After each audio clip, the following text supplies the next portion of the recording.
Hello ಸ್ನೇಹಿತರೆ, ಎಲ್ಲರಿಗೂ ನನ್ನ ಚಾನಲ್ಗೆ ಸ್ವಾಗತ ಹಾಗೂ ತಮಗೆಲ್ಲ ಸುಸ್ವಾಗತ. ಯಾರು ನನ್ನ ವಿಡಿಯೋನ ಸಬ್ಸ್ಕ್ರೈಬ್ ಮಾಡ್ಕೊಳ್ಳದೆ ನೋಡ್ತಾ ಇದ್ದೀರೋ ದಯವಿಟ್ಟು ಸಬ್ಸ್ಕ್ರೈಬ್ ಮಾಡಿಕೊಂಡು ನೋಡಿ ನನ್ನನ್ನು ಬೆಂಬಲಿಸಬೇಕಂತ ಕೇಳ್ಕೊತೀನಿ. ಹಾಗೂ ಎಲ್ಲರೂ ಸೌಖ್ಯವಾಗಿದ್ದೀರಾ, ಕುಶಲವಾಗಿದ್ದೀರಾ, ಕ್ಷೇಮವಾಗಿದ್ದೀರಾ ಅಂತ ತಿಳಿದುಕೊಂಡು ವಿಡಿಯೋವನ್ನು ಪ್ರಾರಂಭಿಸ್ತಾ ಇದ್ದೀನಿ. ವಿಡಿಯೋ ತುಂಬ ಇಂಪಾರ್ಟೆಂಟ್ ಇರೋದರಿಂದ ಎಲ್ಲೂ ಸ್ಕಿಪ್ ಮಾಡದೆ ಪೂರ್ತಿ ವಿಡಿಯೋವನ್ನು ನೋಡಬೇಕಾಗಿ ತಮ್ಮಲ್ಲಿ ವಿನಂತಿ. ಇವತ್ತಿನ ವಿಷಯ ಅಂತಂದರೆ ಅದೇ ಮೊನ್ನೆ ಏನು ಚರ್ಚೆ ಮಾಡಿದ್ದೆ, ದೇಶದ ಹೊರಗಿನ ಶತ್ರುಗಳನ್ನು ಮಟ್ಟ ಹಾಕ್ಬೋದು.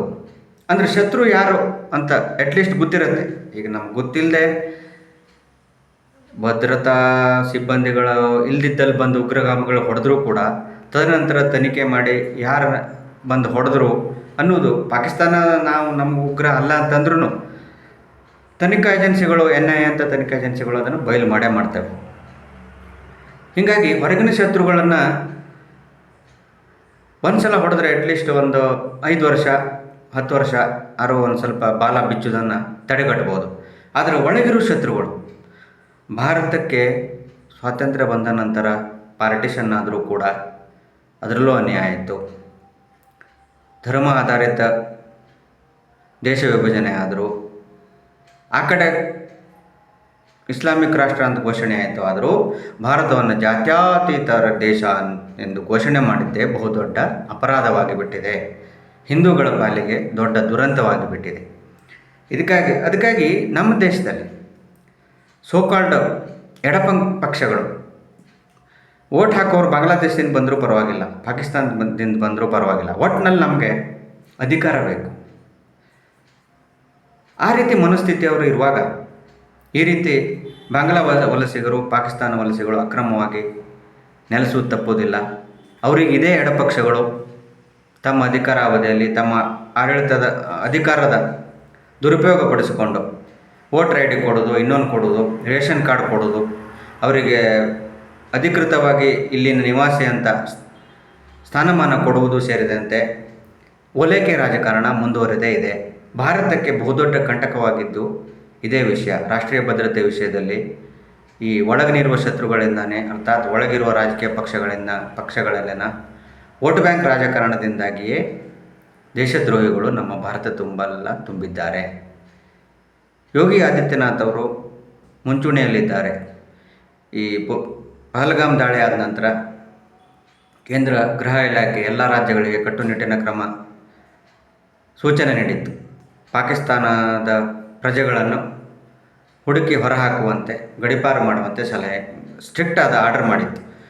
ಉತ್ತರ ಪ್ರದೇಶ ಯೋಗಿ ಆದಿತ್ಯನಾಥ್ ಅವರು ಬಹುತೇಕ ಎಲ್ಲರನ್ನೂ ಗಡೀಪಾರು ಮಾಡಿದ್ದು, ಕೇವಲ ಒಂದು ಪ್ರಜೆಯನ್ನು ಉಳಿದಾನೆ ಅಂತ ಸುದ್ದಿ ಇದೆ. ಬಟ್ ಕರ್ನಾಟಕದಲ್ಲಿ ಅದೇನೋ 88 ಜನನೇ ಹೋಗಲಿಕ್ಕೆ ತಯಾರಿಲ್ಲ. ಯಾಕೆಂತಂದರೆ ಲಾಂಗ್ ಟರ್ಮ್ ವೀಸಾ ಅಂತ ಹೇಳಲಾಗ್ತಿದೆ. ಇಲ್ಲಿ ಸರ್ಕಾರನೂ ಅದೇ ರೀತಿ ಇದೆ. 88 ಜನ ಇದ್ರೆ ಏನಾದ್ರು ಬಿಡು, ನಮಗೊಂದು 88 ಅವ್ರದ್ದು ಕೂಡ ಒಂದು 200-300 ಓಟ್ ಬರುತ್ತೆ ಅನ್ನುವಂಥ ಜನ ಇದ್ದಾರೆ ಇಲ್ಲಿ. ಯಾಕೆಂತಂದರೆ ಇವ್ರದ್ದು ಹೆಸರು ಸಹಿತ ನಂಗೆ ಹೇಳಲಿಕ್ಕೆ ನನಗೆ ಒಂದು ರೀತಿ ಮುಜುಗರ ಆಗ್ತಾಯಿದೆ. ಇಂಥ ಹೊತ್ತಿನಲ್ಲೂ ಈ ಕಾಂಗ್ರೆಸ್ ನಾಯಕರ ರಾಜಕೀಯ ಅಸಹನೀಯ, ಅಸಂಬದ್ಧ, ಈ ರೀತಿ ವೋಟ್ ಬ್ಯಾಂಕ್ ರಾಜಕಾರಣ ಮಾಡ್ತಾರ ಅನ್ನೋದು ಅಸಹ್ಯವಾಗಿ ಬಿಟ್ಟಿದೆ. ರಾಜಕಾರಣ ಅಂದರೆ ಅಸಹ್ಯವಾಗಿ ಬಿಟ್ಟಿದೆ. ಆ ರೀತಿ ಕರ್ನಾಟಕದ ರಾಜಕಾರಣಿಗಳು, ಕಾಂಗ್ರೆಸ್ ನಾಯಕರು ಹೇಳಿಕೆ ಕೊಡ್ತಾರೆ.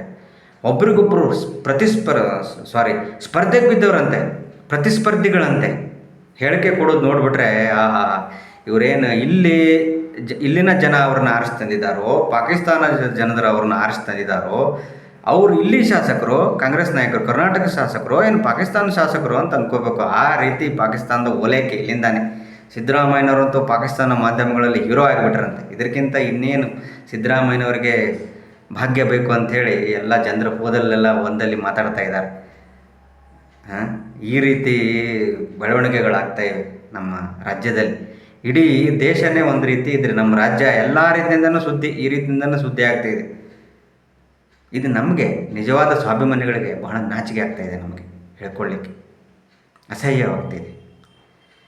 ಇಂಥ ಹೊತ್ತಿನಲ್ಲೂ, ಇಂಥ ವಿಷಯದಲ್ಲೂ ಇವರು ತಮ್ಮ ವೋಟ್ ಬ್ಯಾಂಕ್ ರಾಜಕಾರಣವನ್ನೇ ಮಾಡುತ್ತಾ ಇಲ್ಲಿದ್ದವರ ಮತ ಬ್ಯಾಂಕನ್ನು ತೃಪ್ತಿಪಡಿಸ್ತಾರೆ ಅಂತಂದರೆ, ಇದಕ್ಕಿಂತ ರಾಜಕೀಯ ಅಂದರೆ ಬೀಳುವುದು ಅಂತ ಹೇಳ್ತಾರಲ್ಲ, ಅಂದರೆ ಕೆಳಮಟ್ಟದ್ದು, ಕೀಳು ಮಟ್ಟದ್ದು ಅಂತ ಹೇಳ್ತಾರಲ್ಲ, ಇದಕ್ಕೆ ಇರಬಹುದು. ಇಷ್ಟು ಕೀಳು ಮಟ್ಟದ ರಾಜಕೀಯ ನಾನು ನೋಡಲೇ ಇಲ್ಲ ಈ ರೀತಿ. ಅಂದರೆ ಮೊದಲು ಕೇಳಿದ್ವಿ, ಈ ಬಟ್ ಅವ್ರದ್ದೇ ಸರ್ಕಾರ ಇರ್ತಿತ್ತು, ಯು ಪಿ ಎ ಸರ್ಕಾರನೋ ಕಾಂಗ್ರೆಸ್ ಸರ್ಕಾರನೋ ಕೇಂದ್ರದಲ್ಲಿ ಇರ್ತಿತ್ತು. ಹೀಗಾಗಿ ನಾಗರಿಕರ ಮೇಲೆ ದಾಳಿ ನಡೆದಾಗ ಆ ಸರ್ಕಾರಗಳಿರೋದ್ರಿಂದ ಕೀಳು ಮಟ್ಟದ ರಾಜಕೀಯ ಇವರು ಮಾಡ್ತಿದ್ದಿಲ್ಲ. ಯಾಕಂದರೆ ತಮ್ಮದೇ ಸರ್ಕಾರ ಕೇಂದ್ರದಲ್ಲಿ ಇರ್ತಿತ್ತಲ್ಲ, ಅದಕ್ಕಾಗಿ. ಇದು ಒಂದು ವಿಷಯ ಆಯಿತು. ಇನ್ನೊಂದು ವಿಷಯ ಅಂತಂದರೆ, ನನಗೆ ಇವತ್ತು ಒಂದು ಖುಷಿಯಾಗಿತ್ತು ಅಂತಂದರೆ, ನಮ್ಮ ಗುಜರಾತ್ನಲ್ಲಿ 70 JCB ಫೀಲ್ಡಿಗೆ ಇಳಿದು ಬುಲ್ಡೋಜರ್ ಕಾರ್ಯಾಚರಣೆ ನಡೆಸಿದ್ವಂತೆ. ಯಾರ ಮೇಲೆ? ಅಕ್ರಮ ಬಾಂಗ್ಲಾ ವಲಸಿಗರ ಮೇಲೆ. ಭಾಳ ಖುಷಿ ಆಯಿತು, ಹಾಲು ಕುಡಿದಷ್ಟು ಸಂತೋಷ ಆಯಿತು. ಭಾರತಕ್ಕೆ ಅಪಾಯ ಇದ್ದಿದ್ದು ಹೊರಗಿನ ಶತ್ರುಗಳಿಗಿಂತ ಒಳಗಿನ ಶತ್ರುಗಳಿಂದಲೇ. ಹಿಂದಕ್ಕೂ ಭಾರತ ತಲೆ ತಗ್ಗಿಸಿದ್ದು ವಿಶ್ವದ ಮುಂದೆ. ಒಂದು ಭಾರತದ ನಾಗರಿಕತೆ, ಸಂಸ್ಕೃತಿ, ಧರ್ಮ ನಾಶವಾಗಿದ್ದು, ಪೂರಾ ನಾಶ ಆಗಲಿಲ್ಲ, ಸ್ವಲ್ಪ ನಾಶ ಆಗಿದ್ದು, ದೇವಸ್ಥಾನಗಳು ನಾಶವಾಗಿದ್ದು ಒಳಗಿನ ಶತ್ರುಗಳಿಂದಲೇ. ಒಳಗೆ ಇದ್ದುಕೊಂಡು ನಮ್ಮ ದೇಶದ ಅನ್ನ ನೀರು ಎಲ್ಲ ಮಾಡಿಕೊಂಡು ಹೊರಗೆ ದಾಳಿಕೋರರಿಗೆ ಸಪೋರ್ಟ್ ಮಾಡ್ತಾ ಅವರು ಬಿಸಾಕು ಒಂದು ಎಂಜಲ್ ಕಾಸಿಗೆ ಇಲ್ಲಿದೆಲ್ಲ ಹುಳುಕುಗಳನ್ನು ಅವ್ರಿಗೆ ಹೇಳ್ಕೊಟ್ಕೋತಾ ಇಲ್ಲಿ ಕೆಲವು ನಾಶಕ್ಕೆ ಕಾರಣರಾದರು. ನಮ್ಮ ಧರ್ಮ ಅಪಾಯಕ್ಕೆ ಸಿಲುಕಿಸಿದ್ದು ಇದೇ ರೀತಿ ದೇಶದ್ರೋಹಿಗಳು. ಅದೇ ರೀತಿ ದೇಶದ್ರೋಹಿಗಳು ಇದ್ದಾರೆ. ಸಾಲ್ದೋ ಎನ್ನುವಂತೆ ಬಾಂಗ್ಲಾದೇಶ ಪಾಕಿಸ್ತಾನದಿಂದ ಬಂದಂತಹ ಅಕ್ರಮ ವಲಸಿಗರು, ನುಸುಳುಕೋರು.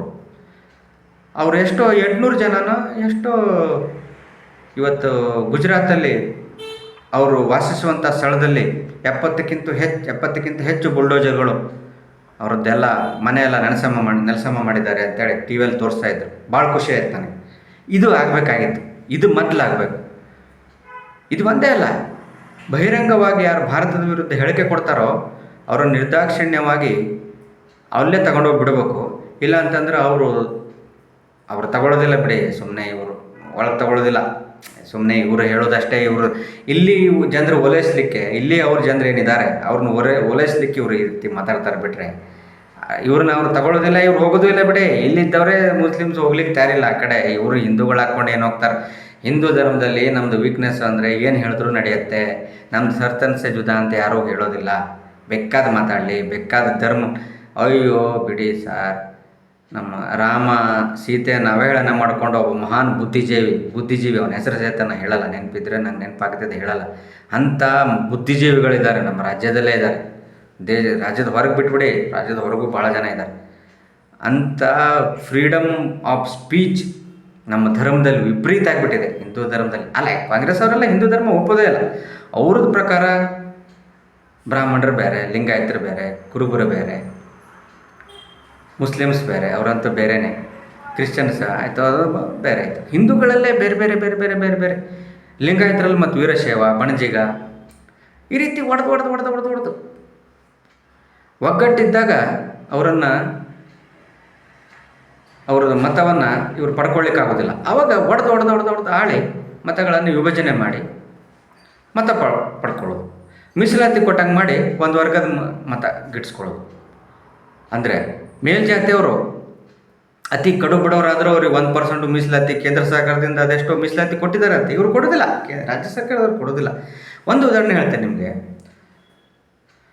ನಮ್ಮ ಮಕ್ಕಳೇ ಇಲ್ಲಿ ಶಾಲೆಗೆ ಹೋಗ್ತಿದ್ರು. ಅವ್ರು ನಮ್ಮ ದೊಡ್ಡ ಹುಡುಗ ಫಸ್ಟ್ ಸ್ಟ್ಯಾಂಡರ್ಡ್ ಇದ್ದಾಗ BJP ಸರ್ಕಾರ ಇತ್ತು. ಅವನಿಗೆ ನಾವು ಬಯಸಿದ್ದಿಲ್ಲ ಪಾಪ, ಅವನಿಗೆಲ್ಲ ಕರೆದು ಕೊಟ್ಟರು, ಅವನಿಗೆ ಡ್ರೆಸ್ ಕೊಟ್ಟರು, ಎಲ್ಲ ಕೊಟ್ಟರು ಶಾಲೆಯಲ್ಲಿ. ಅಂದರೆ ಭೇದ ಭಾವ ಮಾಡಿಲ್ಲ. ಈ ಸಿದ್ದರಾಮಯ್ಯವ್ರ ಸರ್ಕಾರ ಬಂದ ಕೂಡ ಏನೂ ಇಲ್ಲ. ನಮಗೆ ದೇವರ ದಯದಿಂದ ಅಷ್ಟೊಂದು ಇದಾಗಲಿಲ್ಲ ಪಾಪ, ಕೊಡು ಬಡವ್ರಿಗೆ ಕೊಡಲಿ. ಆದರೆ ಒಂದೇ ಕ್ಲಾಸ್ನಲ್ಲಿ ಭೇದ ಭಾವ ಇವ್ರದ್ದು ಕಂಡು ಬಂತು ನನಗೆ. ನನಗೆ ಅನಿಸಿದ್ದು ನಾ ಹೇಳ್ತೀನಿ. ನನಗೇನು ಯಾರು ಇದಿಲ್ಲ, ಯಾರು ನಮಗೆ ಮುಲಾಜಿಲ್ಲ. ನಮಗೆ ಯಾವುದೋ ಹೈಕಮಾಂಡನ್ನು ಮೆಚ್ಚಿಸ್ಬೇಕು ದಿಲ್ಲಿ ಒಳಗೆ, ಆ ರೀತಿ ಮುಲಾಜ್ ನಮಗಿಲ್ಲ. ನಮ್ಗೆ ಏನು ನಡೆದಿದೆಯೋ ಅದನ್ನು ನಾನು ಹೇಳ್ತಾ ಇದ್ದೀನಿ. ಅಂದರೆ ಈ ರೀತಿ ರಾಜಕೀಯ, ಇವ್ರದ್ದೇ ರಾಜಕೀಯ. ಅದೇ ವಿಷಯಾಂತರ ಸ್ವಲ್ಪ ಆಯಿತು. ಬಟ್ ಗುಜರಾತಿನ ಪ್ರಕಾರ ಕಟ್ಟುನಿಟ್ಟಿನ ಕ್ರಮವನ್ನು ಕೇವಲ ಪಾಕಿಸ್ತಾನದ ಪ್ರಜೆಗಳನ್ನು ಒಂದೇ ಅಲ್ಲ, ಅವರನ್ನು ಮೊದಲು ಎಲ್ಲರನ್ನೂ ಹೊರದಬ್ಬಬೇಕು, ಕರ್ನಾಟಕನೂ ಗಡಿಪಾರು ಮಾಡಬೇಕು. ಬಾಂಗ್ಲಾದೇಶದವರನ್ನು ಅಕ್ರಮ ಬಾಂಗ್ಲಾ ವಲಸಿಗರನ್ನು ಇಲ್ಲಿಂದ ಗಡೀಪಾರು ಮಾಡಿದಾಗ ಮಾತ್ರ ಒಂದು ಸ್ವಲ್ಪ ತುಸು ನೆಮ್ಮದಿ ಸಾಧ್ಯ ಇಲ್ಲಿ ನಮ್ಮ ಹಿಂದೂಗಳಿಗೆ. ಯಾಕಂತಂದರೆ ಇದೇ ಪಾಕ್ ಅಕ್ರಮ ನಿವಾಸಿಗಳು, ಇದೇ ಬಾಂಗ್ಲಾ ನಿವಾಸಿಗಳು ನಮ್ಮ ಗಣೇಶನ ವಿಸರ್ಜನೆ ಹೋಗ್ಲಿಕ್ಕೆ ಕೊಡೋದಿಲ್ಲ, ಯಾವುದೇ ಹಿಂದೂ ಧರ್ಮದ ಮೆರವಣಿಗೆ ಹೋಗ್ಲಿಕ್ಕೆ ಅವರು ಕೊಡೋದಿಲ್ಲ. ಇಲ್ಲಿದ್ದವರೇ ಹಲವರು ನಮಕ್ ಹರಾಮ್ಗಳಿದ್ದಾರೆ. ಇನ್ನು ಹೊರಗಿನವರು ಇವ್ರ ಕಡೆ ಸೇರ್ಕೊಂಡ್ಬಿಟ್ರೆ ಮುಗಿದೋಯ್ತು. ಆಮೇಲೆ ಹೊರಗಡೆಯಿಂದ ಅವ್ರಿಗೆ ಫಂಡಿಂಗ್ ಆಗುತ್ತೆ ಟೆರರಿಸ್ಟ್ ಆರ್ಗನೈಜೇಷನ್ನಿಂದ. ಅವರು ಸುಲಭ ಆಗ್ಬಿಡುತ್ತೆ. ನಮ್ಮವರೇ ಇದ್ದಾರೆ ಬಿಡು ಭಾರತದಲ್ಲಿ, ಬೇಕಾದಷ್ಟು ದೊಂಬಿ ಮಾಡಿಸೋಣ, ಗಲಾಟೆ ಮಾಡಿಸೋಣ, ಮೆರವಣಿಗೆ ಮೇಲೆ ಕಲ್ಲು ತೂರಾಟ ಮಾಡಿಸೋಣ, ಪೆಟ್ರೋಲ್ ಬಾಂಬ್ ಹಾಕ್ಸೋಣ, ಒಟ್ಟಿನಲ್ಲಿ ಶಾಂತಿ ಕದಲೋಣ. ಈಗ ಪಶ್ಚಿಮ ಬಂಗಾಳದಲ್ಲಿ ಆಗ್ತಾ ಇರೋದೇನು? ಈಗ ನಾನು ಅದೊಂದು ಹೇಳಬೇಕಂತಿದ್ದೆ. ಈ ಪಹಲ್ಗಾಮ್ ದಾಳಿ ಇದರಿಂದ ಸ್ವಲ್ಪ ಹಿನ್ನೆಲೆಗೆ ಹೋಯಿತು ಪಶ್ಚಿಮ ಬಂಗಾಳ ಸುದ್ದಿ. ಇಲ್ಲ ಅಂತಂದರೆ ಪಶ್ಚಿಮ ಬಂಗಾಳದಲ್ಲಿ ಹಿಂದೂಗಳ ಪರಿಸ್ಥಿತಿ ನರಕ ಯಾತನೆ ಆಗಿಬಿಟ್ಟಿದೆ. ಅವರದ್ದು ಯಾರಿಗೂ ಬೇಡ ಪರಿಸ್ಥಿತಿ. ನಮ್ಮದು ಪಂಡಿತರಿಗೆ ಒಂದು ಸಮಯ ಆಯ್ತಲ್ಲ ಜಮ್ಮು ಕಾಶ್ಮೀರದಲ್ಲಿ, ಅದೇ ರೀತಿ ಈಗ ಪಶ್ಚಿಮ ಬಂಗಾಳದ ಹಿಂದೂಗಳಿಗೆ ಬಂದಿದೆ ಪರಿಸ್ಥಿತಿ. ಅದಕ್ಕಾಗಿ ಇವರು ಎಡಪಕ್ಷದವರು ಇದರಲ್ಲದವರು ತಮ್ಮ ಸ್ವಾರ್ಥ ನೋಡದೆ ಒಂದು 4 ಓಟ್ ಸಿಗ್ತಾವಂತೇಳಿ ಸ್ವಾರ್ಥವನ್ನು ಬಿಟ್ಟು ವೋಟ್ ಬ್ಯಾಂಕ್ ರಾಜಕಾರಣವನ್ನು ದೇಶದ ಭದ್ರತೆ ದೃಷ್ಟಿಯಿಂದಾರೋ ಆಂತರಿಕ ಭದ್ರತೆ ದೃಷ್ಟಿಯಿಂದಾರೋ ಕೈ ಬಿಟ್ಟರೆ ಬಹಳ ಉತ್ತಮ. ಹಾಗೂ ತಮ್ಮ ಆಡಳಿತ ಇರುವಂಥ ರಾಜ್ಯದಲ್ಲಿ, ಉದಾಹರಣೆ ಕರ್ನಾಟಕ, ತೆಲಂಗಾಣ, ಪಶ್ಚಿಮ ಬಂಗಾಳ, ಇನ್ನೂ ಕೆಲವು ಇದ್ದಾವಲ್ಲ, ತಮಿಳುನಾಡು, ಅವಂತೂ ಸ್ಟಾಲಿನ್ ಬಗ್ಗೆ ಮಾತಾಡೋ ಉಪಯೋಗಿಲ್ಲ. ಇವರು ಅಕ್ರಮ ಬಾಂಗ್ಲಾ ವಲಸಿಗರನ್ನು ಗುಜರಾತ್ ಮಾದರಿಯಲ್ಲಿ ಹೊರಗೆ ತಬ್ಬಬೇಕು, ಬಲಾತ್ಕಾರವಾಗಾರು ಅವರನ್ನು ಕಳಿಸ್ಬೇಕು. ಇಲ್ಲಿಂದ ಹೋಗೋದಿಲ್ಲ ಅಂತ ಹೇಳ್ತಾರೆ ಅವರು.